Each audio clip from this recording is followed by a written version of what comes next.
Sabda TV. Assalamualaikum warahmatullahi wabarakatuh.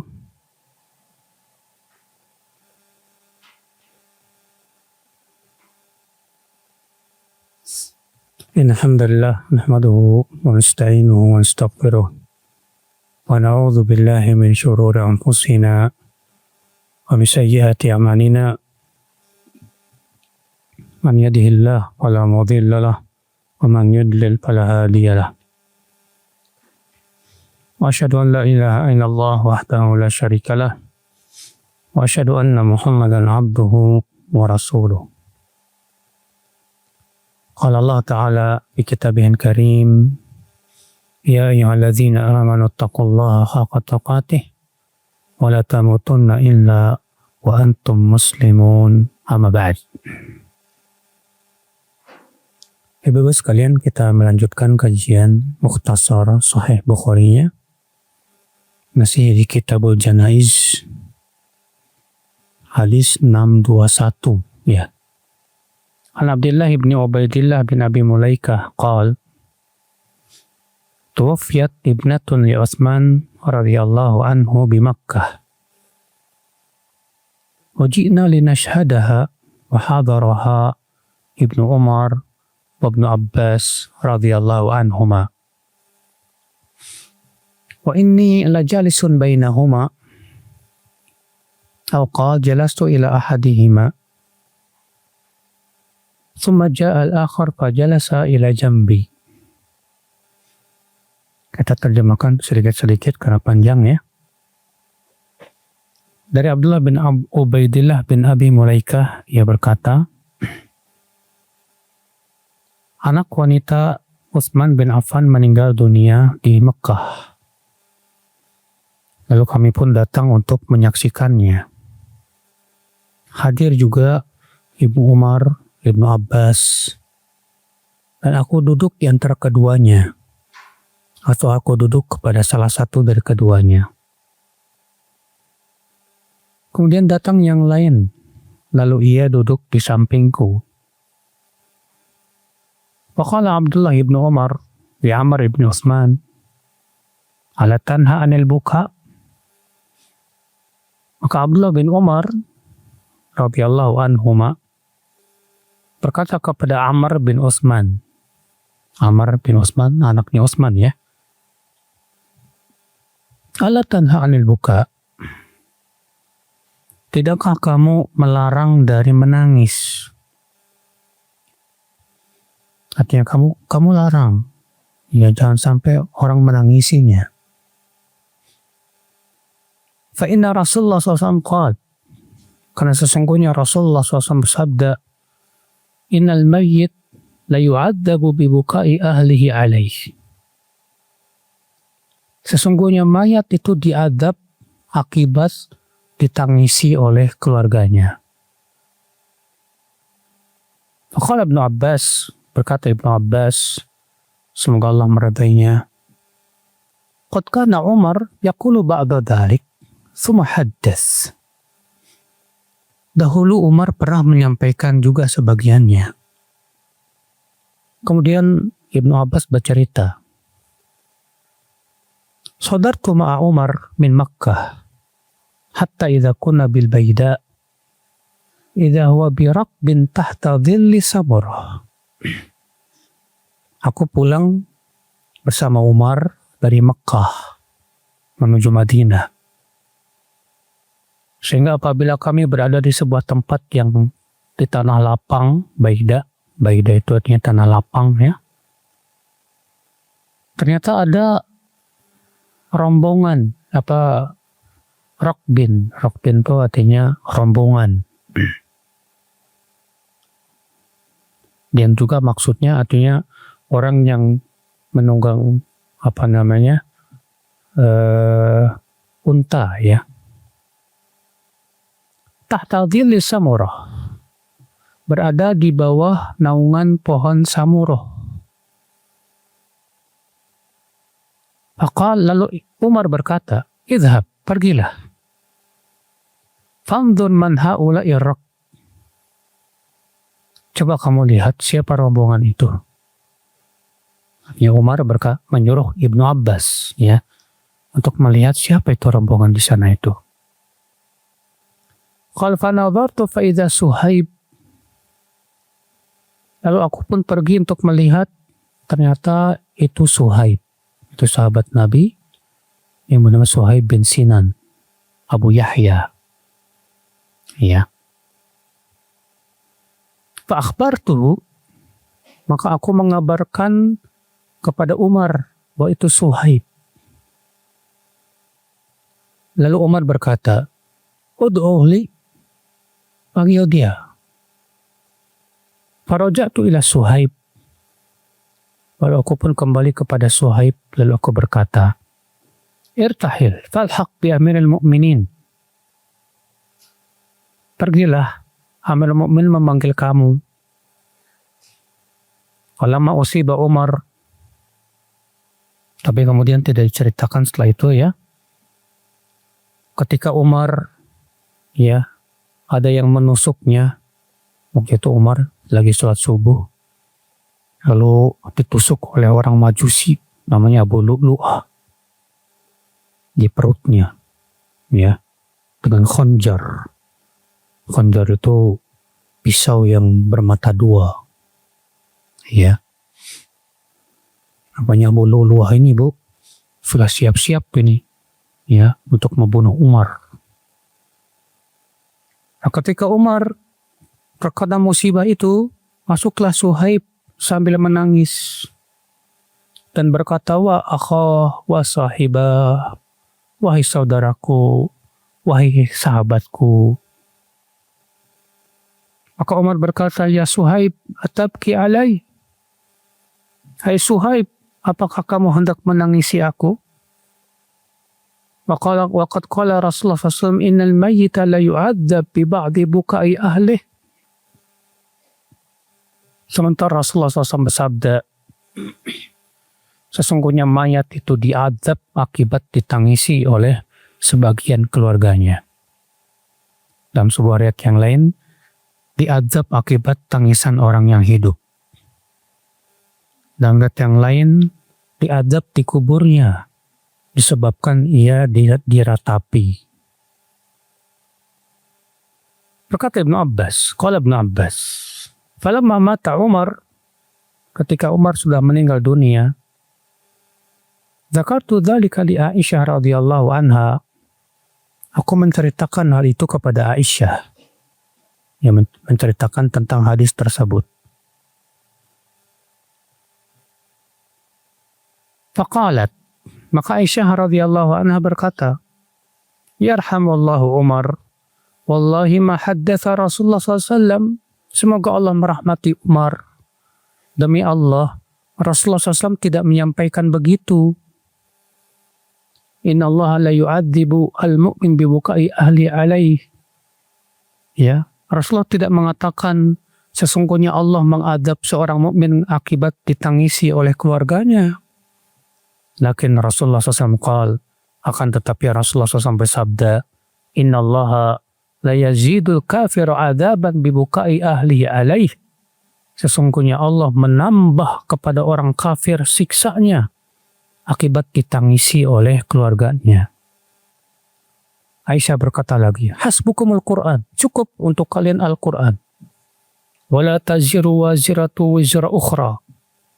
Seseorang tidak akan menanggung dosa orang lain. Berkata Ibnu Abbas, "Wallahi, wallahu huwa adhaka wa abka." Allah lah yang membuat manusia tertawa dan menangis. Berkata Ibnu Abi Mulaikah, "Wallahi ma qala Ibnu Umar radhiyallahu anhuma syai'an." Demi Allah, Ibnu Umar ketika mendengar Ibnu Abbas menyampaikan itu, beliau diam saja, ya, tidak membantah. Kita langsung hadis nomor 622 karena masih berhubungan dengan cerita ini. An Aisyah radhiyallahu anha zaujun Nabi SAW qalat, "Innama marra Rasulullah SAW ala yahudiyatin yabki alaiha ahluha. Faqala innahum yabkuna alaiha wa innaha la tu'adzabu fi qabriha." Aisyah radhiyallahu anha berkata bahwa waktu itu ya lewat jenazah wanita Yahudi ya. Rasulullah SAW melewati seorang wanita Yahudi yang menangisi ya yabki alaiha ahluha, artinya Rasulullah melewati jenazah wanita Yahudi yang ditangisi oleh keluarganya. Maka Rasulullah bersabda, innahum yabkuna alaiha, mereka menangisinya. Wa innaha la tu'adzabu fi qabriha, sesungguhnya dia diazab dalam kuburnya. Nah ini dia Bu, ini sebab Aisyah menganggap periwayatan Umar itu salah. Jadi Aisyah menyalahkan periwayatan siapa? Umar. Ya. Aisyah mengatakan bukan begitu Rasulullah bersabda, kata Aisyah. Tapi Rasulullah SAW waktu itu melewati jenazah wanita Yahudi yang sedang ditangisi. Lalu Rasulullah bersabda, mereka sedang menangisinya. Dan sesungguhnya dia diazab di kuburnya. Hadis 623 juga masih berhubungan. An Abi Musa al-Ash'ari qala lamma usiba Umar ja'ala Suhaib yaqul wa akhah wa qala Umar ama alimta anna an-nabiy sallallahu alaihi wasallam qala innal mayyita ayu'adzabu bi buka'il hayy. Ketika Umar ya ditusuk sehingga ususnya burai, maka Suhaib pun menangis dan berkata, aduh wahai saudaraku. Kata Umar, apa kamu tidak tahu bahwa Nabi SAW bersabda, sesungguhnya mayat itu diadab akibat ditangisi orang hidup. Nah ini ya bebas sekalian. Pertama kita akan membahas dulu hadis tentang ini Bu. Sesungguhnya mayat diadab akibat ditangisi oleh orang yang hidup. Ya. Para ulama semua sepakat ijma bahwa yang dimaksud dengan ditangisi di sini bukan sebatas nangis, karena sebatas keluar air mata itu dimaafkan. Maka di luar kemampuan kita, ya. Tapi yang dimaksud dengan menangisi di sini yaitu meratapi. Kata Imam An-Nawawi, ajma'u kulluhum ala ikhtilafi madhahibihim ala anna al-murada bil buka'i huna al-buka'u bi sautin wa niyahatin la mujarrad daf'il ain, adam'il ain. Seluruh ulama sepakat dengan perbedaan madhab mereka bahwa yang dimaksud dengan menangis di dalam hadis ini, kata beliau, yaitu menangis dengan suara yang tinggi dan meratap, bukan hanya sebatas ya meneteskan air mata, bukan. Nah ini Ibu, jadi yang dimaksud dalam hadis ini, sesungguhnya mayat diadab akibat ditangisi oleh apa? Keluarganya. Maksudnya ditangisi di sini artinya diratapi. Makanya sebutkan dalam riwayat yang lain demikian. Innal mayyit la yu'adzabu fi qabrihi bima niha alaihi. Sesungguhnya mayat itu diazab di kuburannya akibat diratapi oleh mayatnya. Oleh keluarga, iya. Iya. Ibu-ibu sekalian,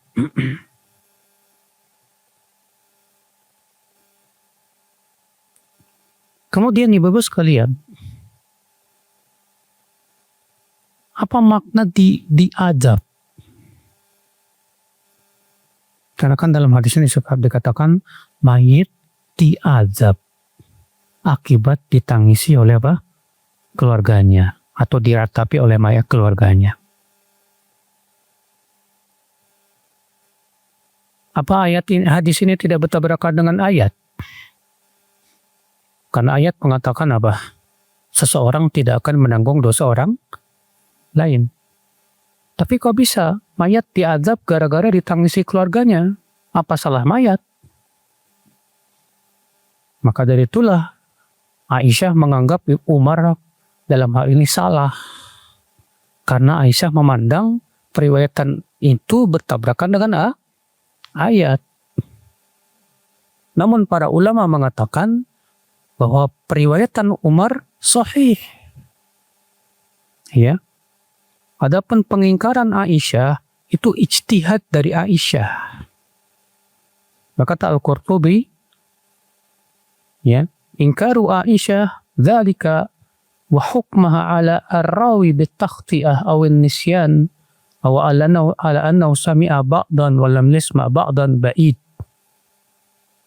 Adapun pengingkaran Aisyah dan menganggap bahwa Umar salah dalam meriwayatkan hadis ini atau lupa atau hanya sebatas mendengar sebagian saja, kata Al-Qurtubi, ini jauh, gak mungkin.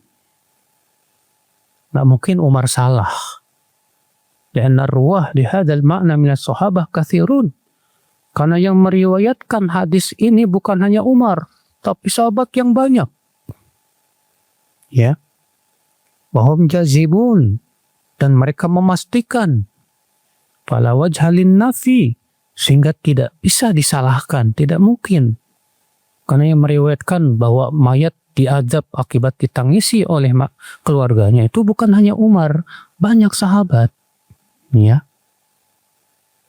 Nah ini ibu-ibu sekalian. Lalu apa dong maknanya? Bagaimana mengkompromikan hadis ini dengan ayat? Karena ayat mengatakan tadi apa? Seseorang tidak akan menanggung dosa orang lain. Sedangkan hadis mengatakan mayat akan diadab akibat ditangisi oleh apa? Keluarganya. Maka para ulama ibu-ibu dalam hal ini ada 7 pendapat. Yang pertama pendapat Imam Bukhari. Imam Bukhari ya mengatakan bab qaulin Nabi SAW yu'adzab al-mayyit bi ba'di buka'i ahlihi alaih idza kana an-nawhu min sunnatihi.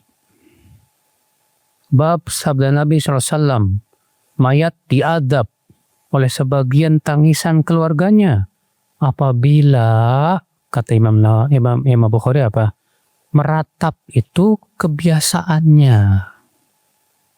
Sehingga Imam Bukhari menyebutkan bahwa ini khusus bagi mereka yang menjadikan meratap sebagai sebuah kebiasaan. Ya. Nah ini pendapat Imam Bukhari dalam mengkompromikan hadis dengan ayat. Pendapat yang kedua, pendapat jumhur. Apa sih jumhur? Jumhur itu mayoritas ulama. Ya, yang mengatakan jumhur Imam Nawawi. Dan Imam Nawawi menguatkan pendapat ini. Bahwa yang dimaksud hadis ini adalah untuk orang yang berwasiat. Nanti kalau saya mati, tolong diratapi. Ya. Jadi kalau dia mengatakan kalau saya mati, tolong diratapi, bakalan diazab gara-gara itu. Ya. Jumhur mengatakan kebiasaan orang Arab jahiliyah begitu. Mereka berwasiat kepada keluarganya, kalau aku nanti mati, tolong diratapi. Ya. Pendapat ketiga,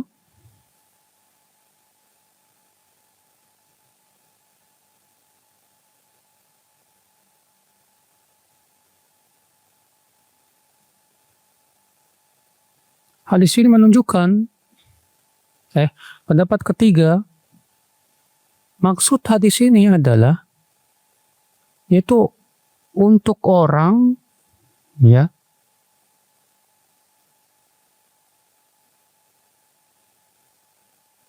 mahmulun ala man ausa bil buka wan nauh aw lam yusi bitarkihima. Maksud hadis ini adalah untuk orang yang berwasiat untuk supaya ditangisi maupun tidak berwasiat. Adapun yang berwasiat, ya. Adapun orang yang berwasiat jangan ditangisi, maka dia tidak akan diadab. Ya. Ini pendapat yang ketiga. Pendapat keempat, annahum kanu yanuhuna 'alal mayyit wa yantubunahu bita'didi syama'ilihi wa mahasini fi za'mihim. Wa tilka syama'il qaba'ih fi syar' yu'adzabu biha. Yang dimaksud dengan hadis ini, kata pendapat yang keempat, bahwa mereka itu ditangisi dengan menyebutkan keistimewaan si mayat yang mereka anggap itu istimewa padahal secara syariat buruk. Akibatnya dia diazab gara-gara itu. Pendapat Ibnu Hazm. Ya, contoh misalnya dia orangnya hebat dulu, sudah banyak membunuh orang. Ya, di zaman jahiliyah kan kalau orang banyak membunuh orang itu sebuah keistimewaan. Padahal secara syariat itu adalah apa? Kezaliman. Pendapat yang kelima, makna hadis ini maksudnya yaitu taubihul malaikatu lahu, yaitu malaikat ya mencelaknya.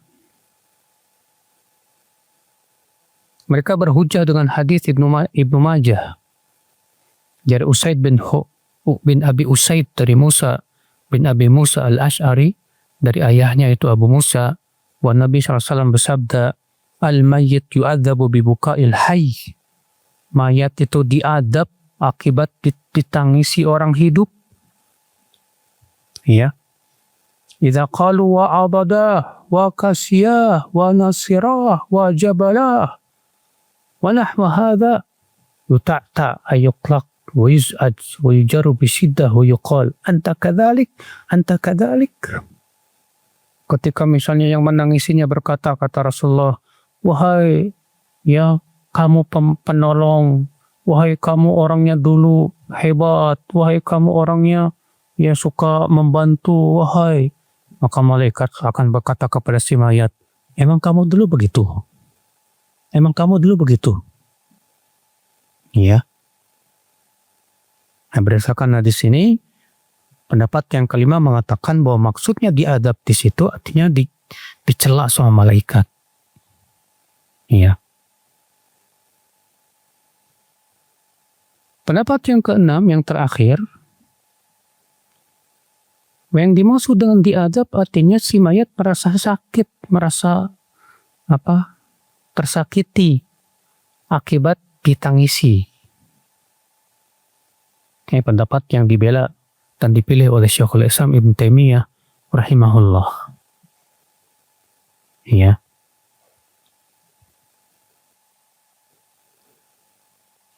Mereka berdalil dengan sebuah riwayat yang sangatnya hasan dari Qailah binti Makhramah bahwa Nabi SAW melarangnya dari menangisi anaknya yang meninggal.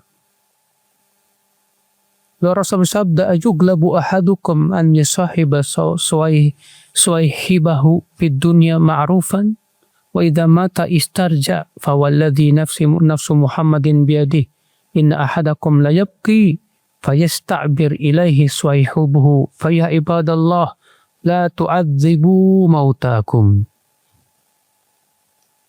Apakah ya seseorang dari kalian waktu di dunia ia bersahabat dengan temannya dengan cara yang ma'ruf, dan apabila ia meninggal ia pun mengucapkan innalillahi wa inna ilaihi raji'un, demi zat yang jiwa Muhammad berada di tangannya, sesungguhnya salah seorang dari kalian menangisi temannya saudara yang mati, lalu kemudian saudaranya itu yang ada di kuburan merasa tersakiti. Wahai hamba-hamba Allah, jangan sakiti mayat kalian. Ya. Nah, berdasarkan hadis ini, Kata mereka itu menunjukkan bahwa yang dimaksud diadab maksudnya tersakiti. Dan ini yang dirujukan oleh Syekhul Islam Taimiyah rahimahullah. Ya, alasannya kata Ibn Taimiyah, hadis itu lafadznya yu'adzab, diadab. Dan adab itu lebih umum maknanya daripada siksaan. Contoh misalnya, Rasulullah SAW bersabda, as-safaru qit'atu minal adab. Safar itu adalah bagian dari adab. Apa maksudnya? Safar bagian dari adab. Apakah orang yang safar sedang diazab sama Allah? Ya enggak lah. Maksudnya kata para ulama, safar itu bagian dari adab karena melelahkan. Ya, orang ketika safar jauh lelah enggak, Bu? Lelah, capek, lelah, Masya Allah. Nah itu makanya Nabi mengatakan itu bagian dari adab. Sama halnya dengan hadis ini, mayat diadab akibat ditangisi. Artinya si mayat itu merasa sakit. Ya, dengan tangisan keluarganya. Makanya Nabi SAW mengatakan, jangan sakiti mayat kalian itu. Ya, ini yang dirajikan oleh Syekhul Islam Ibn Taimiyah rahimahullah. Wallahu alam. Demikian pula Syekh Muhammad bin Shalih Utsaimin pun juga merajikan pendapat ini. Bahwa yang dimaksud dengan diadab di sini bukan diadab artinya diberikan sanksi, ya, diadab dengan neraka, bukan. Tapi si mayatnya merasa sakit, ya, merasa sedih gitu, ya. Makanya terkadang, Bu, mayat ketika ditangisi suka keluar air mata, Bu.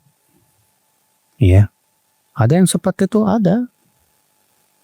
Ya. Nah ini Ibu-Ibu sekalian. Baik, dari hadis ini kita ambil faedah Ibu-Ibu yang bisa kita petik. Hadis ini menunjukkan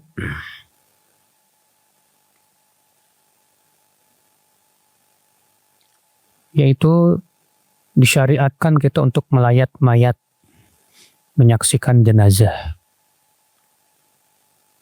Ya kalau misalnya saudara kita meninggal atau teman kita meninggal atau siapapun dia kaum muslimin, dianjurkan untuk kita ngelayat. Ya. Namun yang harus diperhatikan, Bu, dalam melayat itu, Bu, kita duduk di situ melayat tujuannya untuk pertama menyolatkan, kemudian mengikut sampai menguburkan. Ya.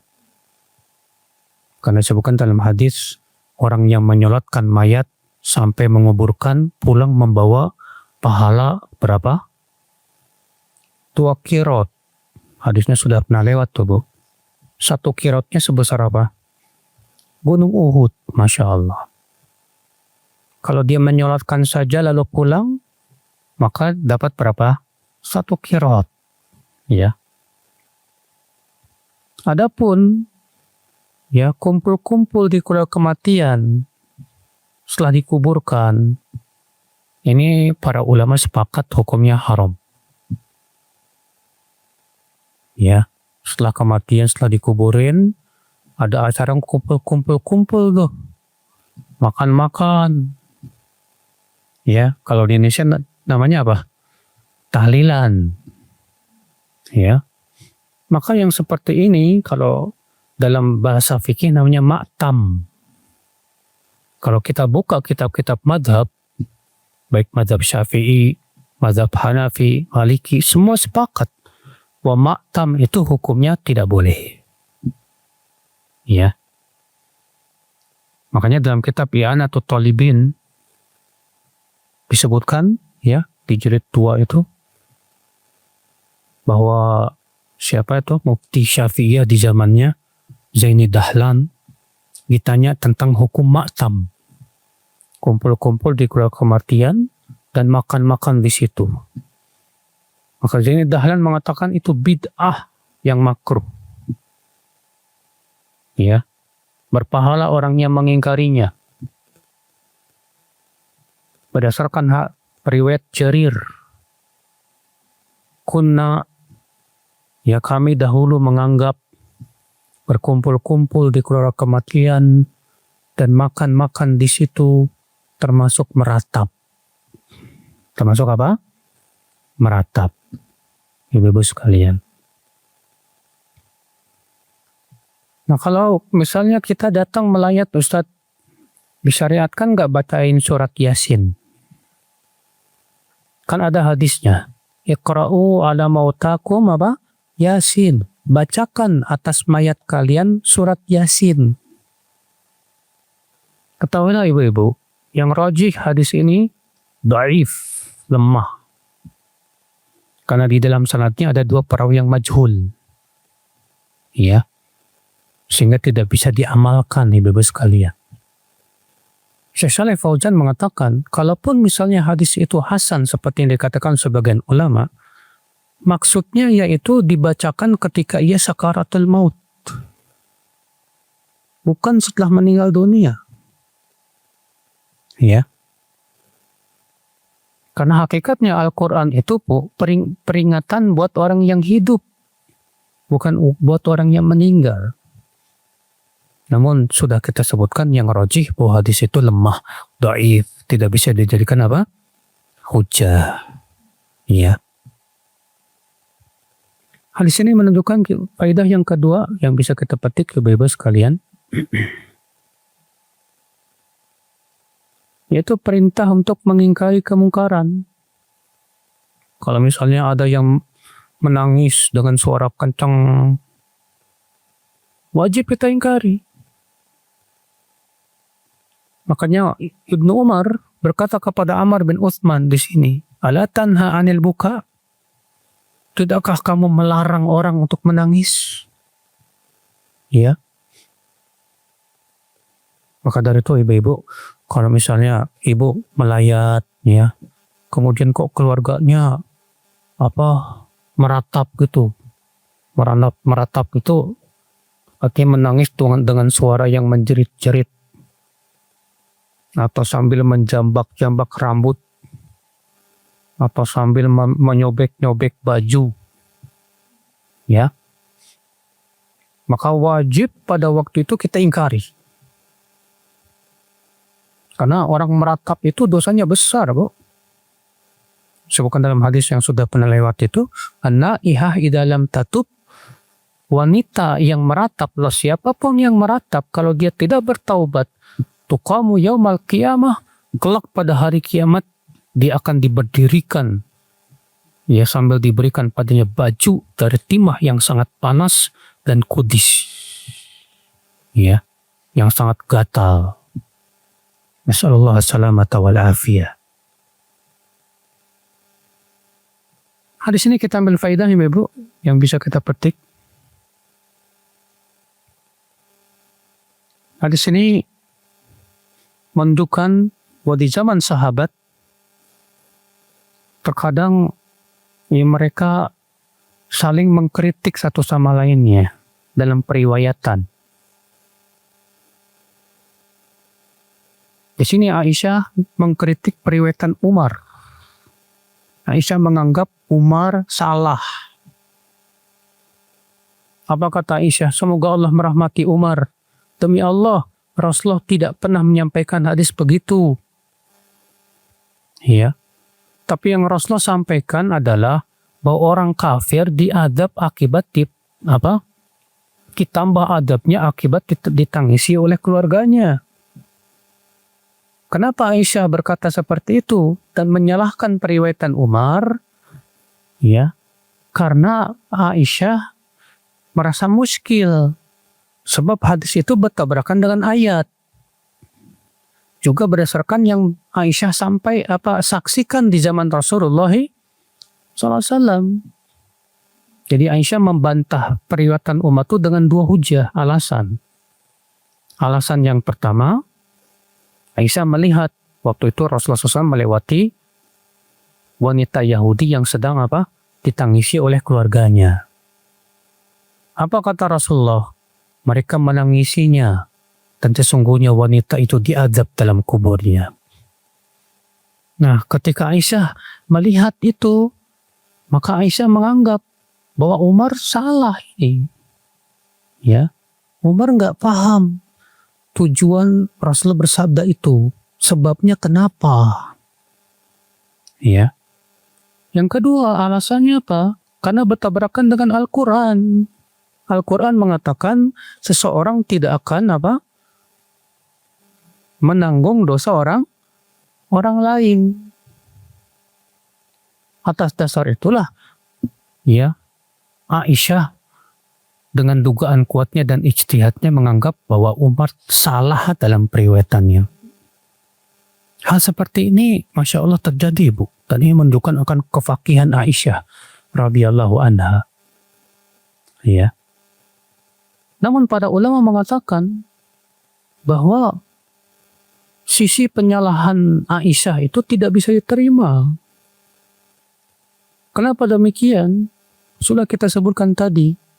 Karena yang meriwayatkan hadis bahwa mayat diadab akibat ditangisi oleh keluarganya itu bukan hanya Umar, banyak sahabat yang lain. Tidak mungkin sahabat yang banyak semuanya salah. Tidak mungkin seperti itu, saudaraku seiman. Maka dari itulah sudah kita sebutkan tadi perkataan Imam Al-Qurtubi bahwa ya dalam hal ini ya Aisyah tidak bisa diterima pendapatnya. Selama masih bisa dikompromikan, kenapa harus ditolak? Ya. Nah ini ibu-ibu sekalian. Pada itulah ibu-ibu, ya, terkadang ulama ketika membantah ulama lain, dalil yang dibawakan ulama lain, mereka menganggap bahwa dalil ulama ini kurang kuat karena adanya dalil yang lain. Itu sering terjadi, Bu. Hal seperti ini disebut dengan masalah-masalah ilmiah. Selama membantahnya dengan dalil nggak masalah. Yang salah itu kalau membantahnya dengan apa? Hanya dengan pendapat, tanpa ada dalil dan hujah sama sekali. Makanya tidak aneh, ya. Para ulama pun terkadang berbeda pendapat, masing-masing mengemukakan dalilnya. Imam Syafi'i misalnya mengatakan wajib bagi makmum baca Al-Fatihah di belakang imam, baik dalam sholat jahar maupun sir. Apa dalilnya Imam Syafi'i? Keumuman hadis. La sholat liman lam yaqra bi Fatihatil kitab. Tidak sah sholat bagi mereka yang tidak baca Al-Fatihah.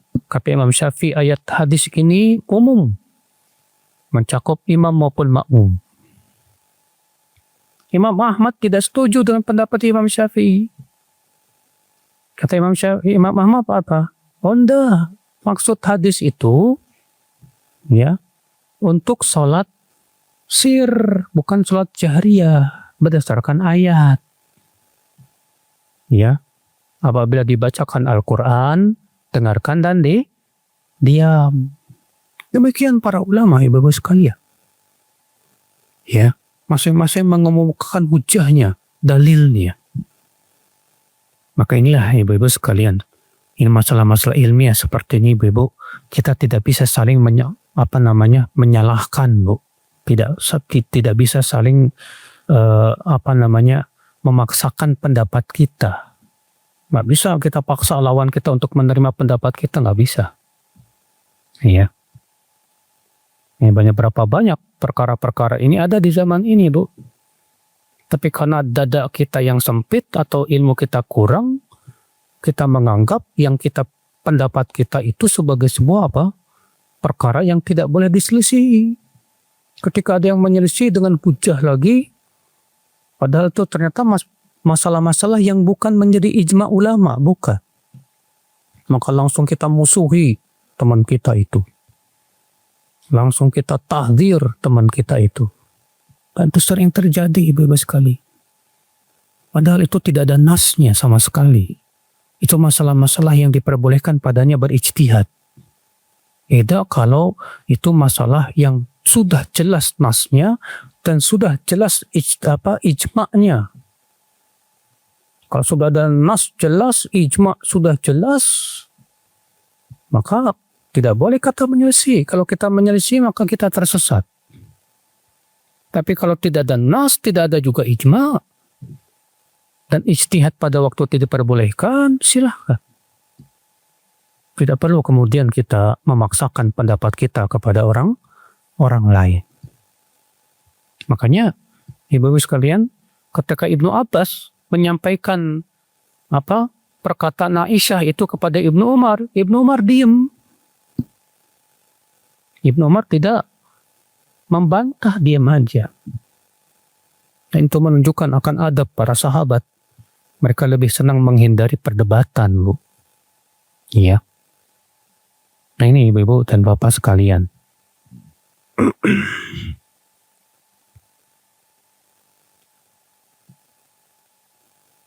Hadis ini kita ambil faedah, ibu-ibu. Haramnya meratapi mayat. Hadis ini juga menunjukkan bahwa tangisan keluarga itu bisa berpengaruh kepada mayat. Iya. Artinya kalau ditangisi membuat si mayat itu jadi sedih atau tersakiti. Iya. Wallahu alam, sebagaimana sudah kita sebutkan tadi pendapat Syekhul Islam Taimiyah dan Syekh Utsaimin rahimahullah. Bab ma yukrahu minan niyahah 'alal mayyit. Bab apa-apa yang dimakruhkan dari meratapi mayat. Ketahuilah ibu-ibu, Imam Bukhari seringkali menggunakan kata makruh untuk makna haram. Dan ini kebiasaan salafus saleh. Salafus saleh sering menggunakan kata makruh untuk makna haram. Kenapa? Ya, karena mengikuti bahasa Al-Quran dan hadis. Contoh misalnya di dalam surat surat Al-Isra, ketika Allah menyebutkan tentang keharaman-keharaman. Iya. Dalam surat Al-Isra, sebentar.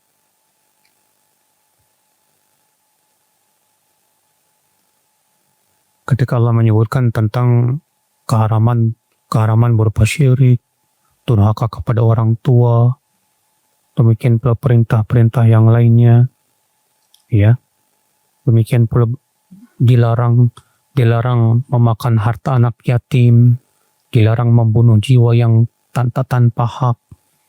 Ya, demikian pula dilarang untuk mengurangi timbangan, dilarang berkata tanpa ilmu, ya, dilarang berjalan dalam keadaan sombong. Kemudian di akhirnya, di ayat yang ke-38 Allah berfirman apa? Kullu dzalika kana syai'uhu inda rabbika makruha. Semua itu dosa di sisi Rabbmu makruh. Makruh di sini artinya apa?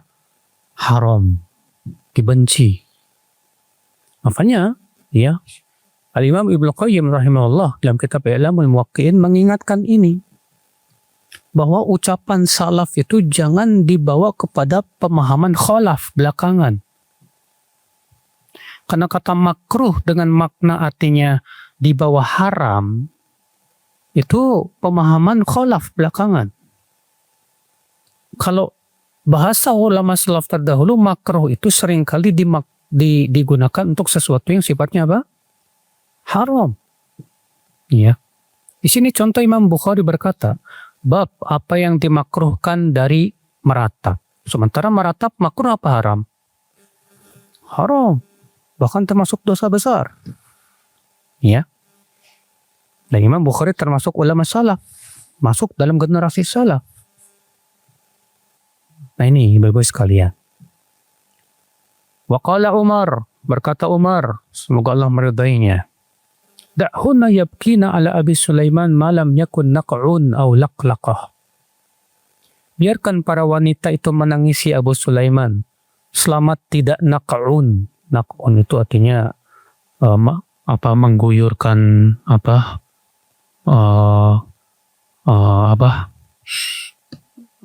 debu, ya, tanah ke pasir ke kepala, ya, ambil ke pasir ditaburkan ke kepala gitu, Itu nakun namanya. Au laklakoh atau laklakoh, artinya suara yang keras. Maksudnya Umar boleh menangis selama tidak disertai dengan perbuatan-perbuatan yang diharamkan. Seperti apa? Tadi menaburkan debu atau pasir ke kepala, atau berteriak-teriak, ya, menangis dengan suara keras misalnya, atau menjambak-jambak rambut, atau menyobek-nyobek baju misalnya. Selama hanya sebatas menangis saja boleh. Karena hadisnya sudah pernah lewat bahwa Rasulullah SAW ketika diberitahu oleh anaknya Zainab bahwasanya anaknya meninggal dunia, tolonglah datang kemari.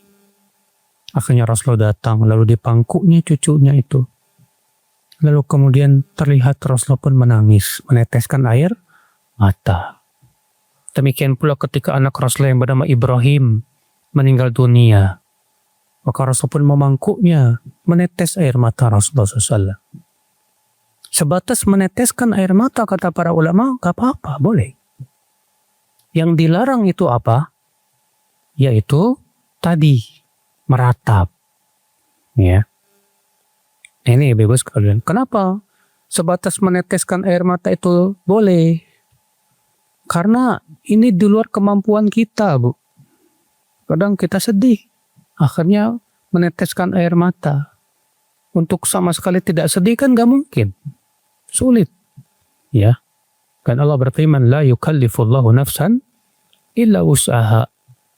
Allah tidak membebani jiwa kecuali sesuai dengan kemampuannya. Ya. Ya, ini Bapak sekalian. Hadis 624. Wa anil Mughirah radhiyallahu anhu qala sami'tu an-nabiyya sallallahu alaihi wasallam yaqul inna kadhiban alayya laysa ka kadhibin ala ahad man kadhaba alayya muta'ammidan falyatabawwa maq'adahu minan nar. Sami'tu an-nabiyya sallallahu alaihi wasallam yaqul man niha alaihi yu'adzab bima niha alaihi. Dari Al-Mughirah bin Syu'bah, semoga Allah meridainya, ia berkata, aku mendengar Nabi SAW bersabda, sesungguhnya berdusta atas namaku tidak sama dengan berdusta atas nama siapapun. Siapa yang berdusta atas namaku dengan sengaja, maka hendaklah ia mempersiapkan tempat duduknya dari api neraka. Aku mendengar Nabi SAW bersabda, siapa yang ditangisi, siapa yang diratapi, maka dia akan diazab akibat diratapi oleh keluarganya itu. Ibu-ibu sekalian,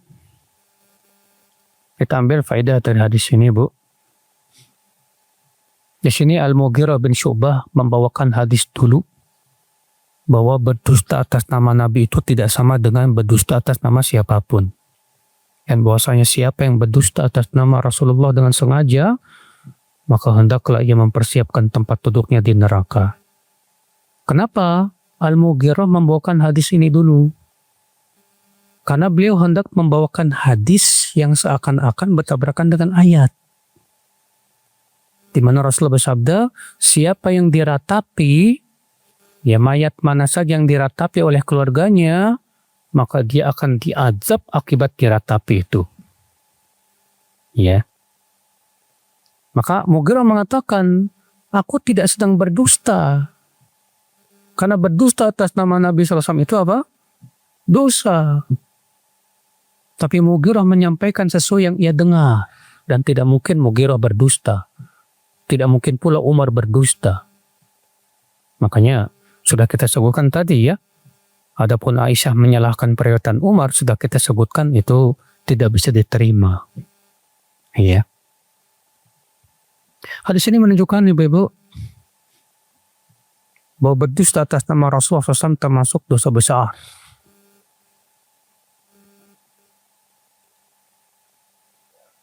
Karena kata Rasulullah SAW, siapa yang berdusta atas namaku dengan sengaja, hendaklah ia mempersiapkan tempat duduk dari api neraka.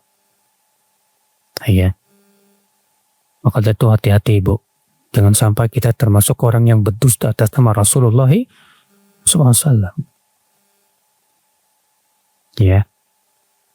Kewajiban kita bu, kalau kita mendapatkan hadis atau disampaikan kepada kita sebuah hadis, atau ibu mendapatkan hadis di internet sana, kewajiban kita periksa dulu kebenarannya bu.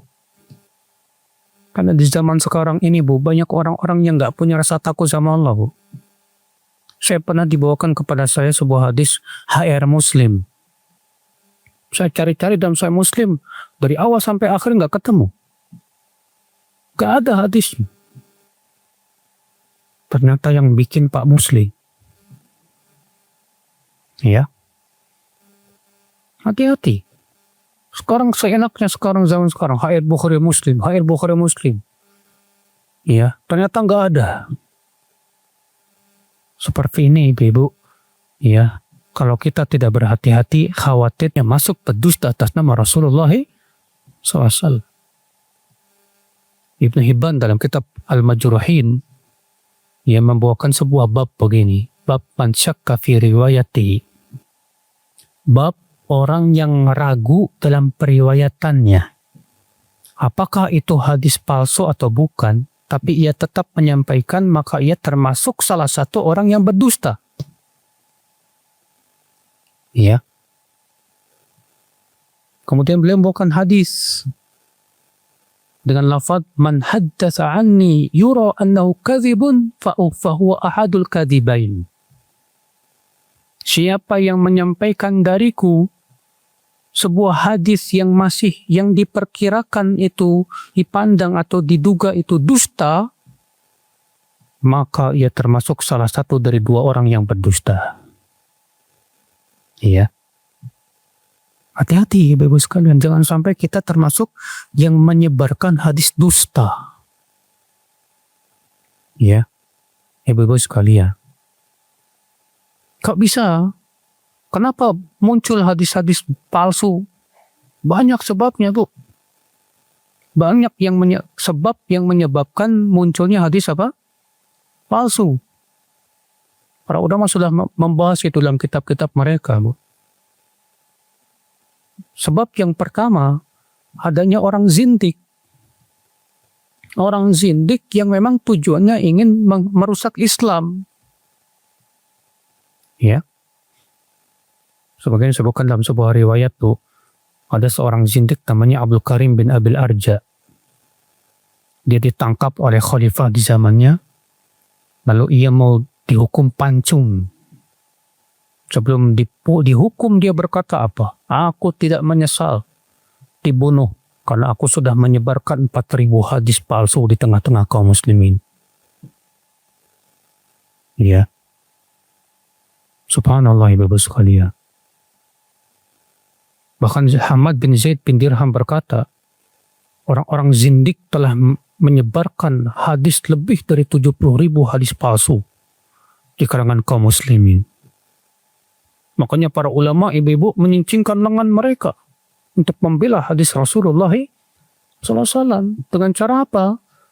Dengan cara pertama memeriksa perawi-perawinya, kesikohannya, apakah dia pernah berdosa atau tidak, lalu mencatat mereka bu. Ya, siapa-siapa perawi-perawi yang pernah berdusta atas nama Rasulullah SAW, sehingga jadi ketahuan itu. Alhamdulillah. Ibu-ibu sekalian. Di antara sebab munculnya hadis palsu apalagi bu? Adanya firqah sesat. Kayak Syiah yang menghalalkan dusta. Dan Syiah itu firqah yang paling banyak berdusta. Karena bagi mereka dusta itu halal. Makanya Imam Syafi'i berkata, La arwi an khattabiyah. Aku tidak mau meriwayatkan hadis dari kaum Syiah. Fa innahum yastahilluna al-kadzib, karena mereka itu menghalalkan dusta. Bagi mereka berdusta itu boleh, tidak apa-apa. Demi untuk membela keyakinan mereka. Ya, ibu-ibu sekalian. Demikian pula firqah-firqah sesat yang lainnya pun juga bikin-bikin hadis. Kayak ada orang Murji'ah bikin hadis Rasulullah bersabda, iman tidak bertambah, tidak berkurang. Rupanya ada ahlu sunnah wal jamaah yang bodoh membalas Rasulullah bersabda, iman bertambah dan berkurang. Akhirnya ya membalas berdusta atas nama Rasulullah dengan cara berdusta lagi. Dua-duanya dusta. Haram. Secara kuasa iman. Di antara sebabnya akibat fanatik madhab. Itu juga termasuk tuh, Bu. Ya. Ada dua madhab yang kayak anjing sama kucing tuh, berantem mulu. Apa itu? Madhab Hanafiyah sama Syafi'iyah. Madhab Hanafiyah itu benci banget sama madhab Syafi'iyah, nggak tahu kenapa. Sampai-sampai mereka bikin hadis palsu. Sayati ala nasi zamanun fihi Muhammad bin Idris wa adaru min iblis. Nanti akan datang suatu zaman. Di situ ada namanya Muhammad bin Idris. Dia lebih berbahaya daripada iblis. Maksudnya Muhammad bin Idris Imam Syafi'i. Ya. Dan nanti akan datang namanya Nu'man bin Thabit. Dia pelita umatku. Nu'man bin Thabit maksudnya Abu Hanifah. Ya. Sampai berani berdusta demi membela apa? Madhabnya dan menjelek-jelekan madhab Syafi'i. Sampai detik ini pun begitu. Di Afghanistan itu fanatikus Hanafi itu luar biasa. Saya pernah ya waktu umroh itu saya duduk, tiba-tiba ada orang Afghanistan duduk di samping saya. Negor saya, kirain mau nanya siapa namamu? Bukan. Dari mana kamu? Bukan. Madhabmu apa? Yang pertama kali tanya madhab. Saya lihat, orang Afghanistan nih. Saya tahu nih orang Afghanistan tuh fanatik madhab Hanafinya luar biasa. Saya jawab apa? Syafi'i. Langsung pergi. Langsung dia angkat kaki, gak mau duduk di dekat. Subhanallah. Sampai begitu. Luar biasa, ibu-ibu sekalian. Sampai dalam kitab-kitab fikih Hanafi itu mengatakan tidak halal wanita madhab Hanafi menikah dengan lelaki madhab Syafi'i. Sampai begitu. Ya, mengerikan sekali. Di antara sebab munculnya hadis palsu apa lagi, Bu? Adanya pedagang-pedagang yang ingin melariskan dagangannya. Ya. Seperti tukang terong bikin hadis. Al-badin jan dawa'u kulli da. Syifa'un min kulli sukmin. Terong obat segala penyakit. Ya. Biar apa? Biar laris. Diketahui oleh para ulama. Ternyata yang bikin tukang terong. Tukang semangka bikin lagi. Tentang keutamaan betih semangka. Ya. La haula wa la quwata illa billah. Demi untuk ya, melariskan dagangannya sampai bikin-bikin hadis. Ya. Ngeri. Ada lagi yang sebab munculnya hadis palsu apa lagi, Bu? Tukang cerita. Tukang-tukang cerita ini juga suka berdusta atas nama Rasulullah SAW. Sebagaimana pernah disebutkan dalam sebuah kisah bahwa Yahya bin Ma'in dan Imam Ahmad bin Hanbal masuk ke masjid. Ya, setelah selesai sholat, tiba-tiba ada seorang pemuda berkata, "Maka anakku, duduklah kalian di tempat kalian. Aku akan menyampaikan hadis yang sangat bagus sekali." Telah bercerita kepadaku Yahya bin Ma'in dan Ahmad bin Hanbal dengan sanadnya kepada Rasulullah SAW. Lalu ia menceritakan hadis sampai panjang. Di situ ada Imam Ahmad sama Imam Yahya bin Ma'in. Ahmad bin Hanbal berkata kepada Yahya bin Ma'in, "Kamu yang meriwayatkan itu?" "Enggak." "Kamu kali?" "Enggak." Setelah selesai ya setelah bubar dipanggilnya si pemuda itu. Sini. Dari mana kamu meriwayatkan hadis itu? Dari Ahmad bin Hambal dan Yahya bin Ma'in. Aku Ahmad bin Hambal. Ini Yahya bin Ma'in. Kami tidak pernah meriwayatkan hadis itu. Nah kan Ahmad bin Hambal kan banyak, bukan satu orang. Nah kata si pemuda itu ngeles. La haula wa la quwata illa billah. Ya, walaupun cerita ini didoifkan oleh sebagian ulama. Nah ini Bapak sekalian. Di antara sebab munculnya hadis palsu juga Bu, adanya perawi-perawi yang dia itu jujur, tapi tidak sengaja membawakan hadis karena meriwayatkan secara salah. Dia meriwayatkan ya karena hafalannya lemah mungkin, atau karena ada beberapa riwayat, lalu kemudian dia menyampaikan disangkanya lafadznya begini padahal tidak.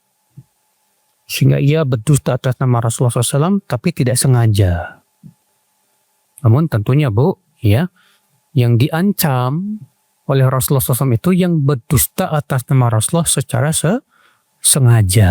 Sengaja ya bikin hadis lalu dinisbatkan kepada Rasulullah Sallallahu Alaihi Wasallam. Ya. Nah ini Ibu-ibu sekalian. Jadi hati-hati. Zaman sekarang ini banyak orang yang berani berdusta atas nama Rasul Bu. Makanya di zaman sekarang ini kita harus ekstra ketat dalam masalah hadis tuh Bu. Siapapun yang membawakan hadis langsung kita periksa dulu benar nggak itu? Ya. Kalau nggak bisa periksa sendiri tanya ke ustadz yang terpercaya. Ustadz benar nggak hadis ini? Ya. Penting Bu. Di zaman sahabat aja Ibnu Abbas masih hidup. Ketika banyak orang yang meriwayatkan hadis seenaknya, Ibnu Abbas langsung ekstra ketat. Sebenarnya disebutkan dalam hadis bahwa ada seorang tabi'in datang kepada Ibnu Abbas. Tabi'in ini namanya kalau nggak salah siapa? Tariq bin siapa gitu saya lupa. Lalu ia menyampaikan hadis-hadis Rasulullah kepada Ibnu Abbas. Faja'al Ibnu Abbas la yaltafitu ilaih. Rupanya apa yang terjadi ibu-ibu? Ibnu Abbas nggak mau dengar. Lalu orang itu berkata, Ibnu Abbas, aku sampaikan kepada kamu hadis-hadis Rasul, tapi kamu nggak mau dengar. Apa kata Ibnu Abbas? Kunna idza sami'na ahadan yaqulu qala Rasulullah SAW ibtadaratu a'yununa ya wa asqat ilaihi adanuna. Dahulu iya. Kalau kami mendengar ada seorang sahabat mengatakan Rasulullah bersabda, mata kami langsung tertuju kepada dia. Telinga kami siap-siap mendengar. Walamma raqiban nasa sa'bu wa dzalul. Tapi ketika sekarang orang-orang meriwayatkan ya begitu menggampangkan. Ya, ada yang meriwayatkan dengan salah dan yang lainnya. Lam na'khud illa man arafna. Kami tidak mau lagi mengambil kecuali yang kami sudah kenal. Ya. Masya Allah ibu-ibu sekalian. Di zaman Ibnu Abbas saja begitu. Maka di zaman sekarang juga harus begitu Bu. Di zaman sekarang banyak orang tidak peduli. Mau hadis palsu ke doif ke yang penting hadis lah katanya. Ya. Nggak bisa. Nah ini ibu-ibu sekalian, ya. Baik, segera cukup sampai di sini. Subhanakallah bihamdika. Asyhadu an la ilaha illa anta astaghfiruka wa atubu ilaik. Assalamualaikum warahmatullahi wabarakatuh.